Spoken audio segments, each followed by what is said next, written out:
Now let's put in some scoring, because if you catch an apple, you should get a point for it. I'm going to use a built-in component called the score box.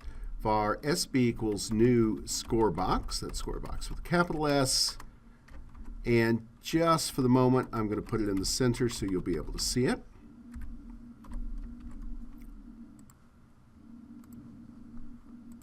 Now there it is right there, and the type is a little small. So we can adjust that in what's called the theme.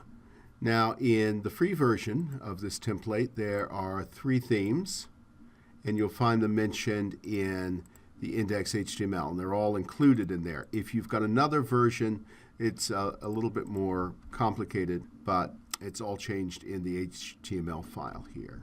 So the theme is decided here in state load. Theme equals new blue theme. We could say red theme.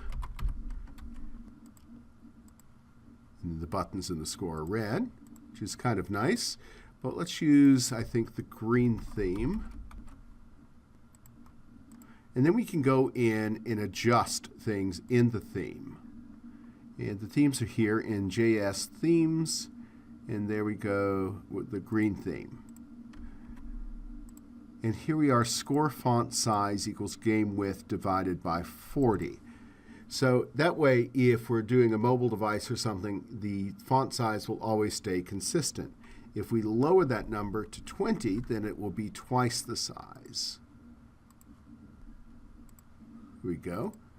And let's turn it black. There's the score color right here. And I'll just put in 6 zeros. There we go. So now we need to be able to place the score up at the top. And we can just do that by saying SBY equals SB height times 2. There we go. We can put it just a little bit higher. We can just say SB height. So it just gives a little buffer from the top. And let's change that to, I think, what will stand out. Maybe white would be better there. We can try that. Yeah, that stands out better. And let's make the font really big, easy to see.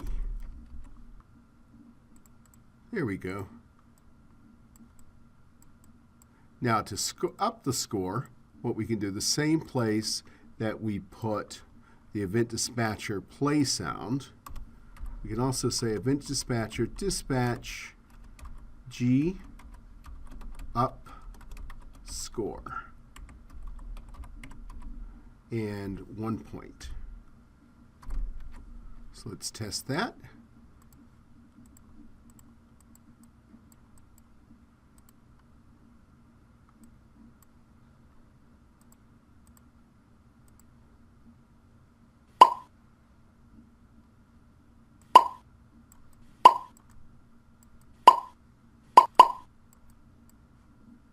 There we go. So great, that takes care of the score.